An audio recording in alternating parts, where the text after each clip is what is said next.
समुद्र में भटकती रही एक कप्तान की लाश। कैप्टन डैन संधू की समुद्र में मौत हो गई। उन्हें कोविड-19 या कोई दूसरी महामारी नहीं थी, फिर भी उनकी लाश को महीनों घर जाना नसीब नहीं हुआ। किसी के डर को हम कई बार उसका कायरपन मान लेते हैं। डरना भी एक बदनामी जैसा है, लेकिन कई बार ये बहुत काम की चीज हो सकती है।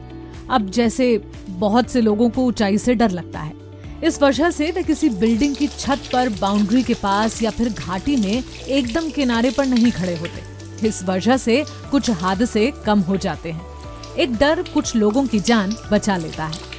ऐसा ही एक डर था कोरोना को लेकर। वैक्सीन आते ही हम में से कई लोग टीकाकरण कराने के लिए बेताब हो उठे। कुछ लोगों ने प्राइवेट जगह से वैक्सीन लगवाने में पैसे भी खर्च किए।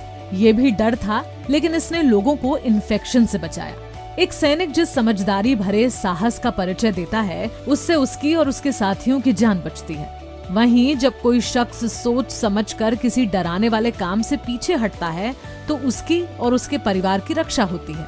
वानरों को इंसानों का पूर्वज माना जाता है। उनका डर भी तार्किक हुआ करता है।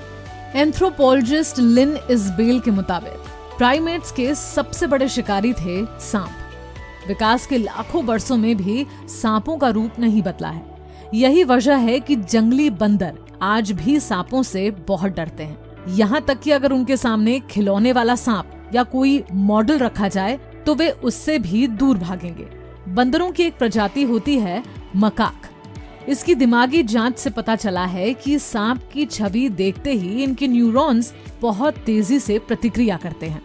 क्या कोविड-19 महामारी को लेकर इसी तरह का डर हमारे खून में बैठ गया है?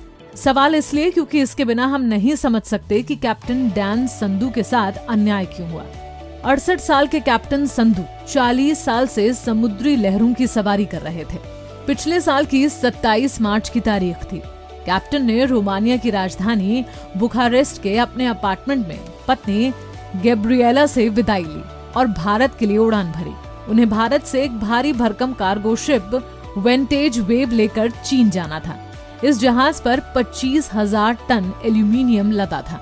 इस काम के बाद कैप्टन रिटायर होने वाले थे। गैब्रिएला नहीं चाहती थी कि कोविड के बढ़ते मामलों के बीच कैप्टन संधू भारत जाएं, लेकिन जहाज के मालिक ग्रीक नागरिक पप्लियोस ने उन्हें मना ही लिया।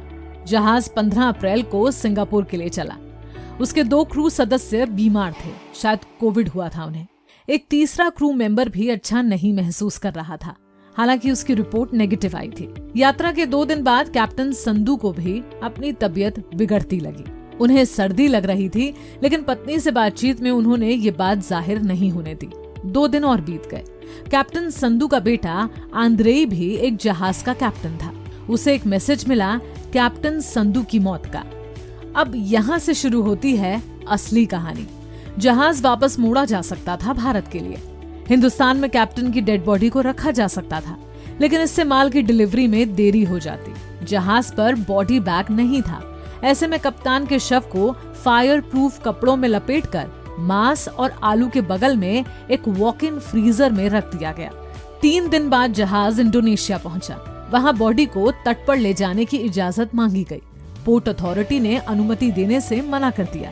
केवल इंडोनेशिया ही नहीं, बल्कि सिंगापुर, मलेशिया और थाईलैंड में भी जहाज से बॉडी उतारने की परमिशन नहीं दी।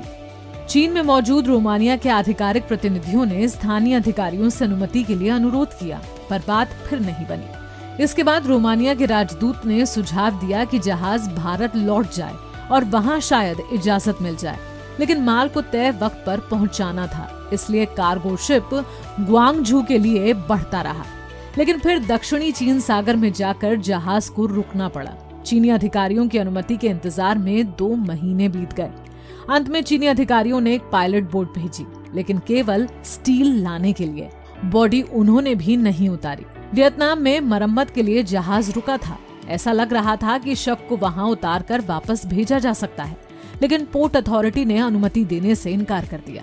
जहाज ने फिर श्रीलंका के लिए कोशिश की, पर वहां से भी जवाब नहीं में मिला। शिप अब मुड़ गया पश्चिम की ओर। अरब सागर पार करके संयुक्त अरब अमीरात के बंदरगाह शहर फुजैरा पहुंचा। कप्तान संधू की मौत को 5 महीने हो चुके थे। आखिरकार अमीरात पोर्ट अथॉरिटी ने शव की जांच के लिए एक टीम भेजी। और बॉडी तट पर लाने की अनुमति दी। शव को ताबूत में रखकर बुखारेस्ट भेज दिया गया।